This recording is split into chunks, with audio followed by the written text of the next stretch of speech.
बेगम ने शौहर को कॉल की कि विंडो का लॉक नहीं खुल रहा। शौहर बोला, तेल गरम करके लॉक पर डाल दो, लॉक खुल जाएगा।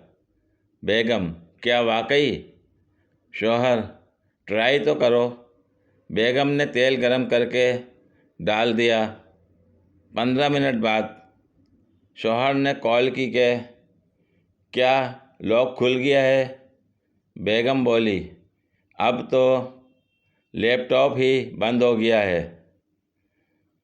शौहर, सर पकड़कर बता तो देती कि विंडो कौन सी है।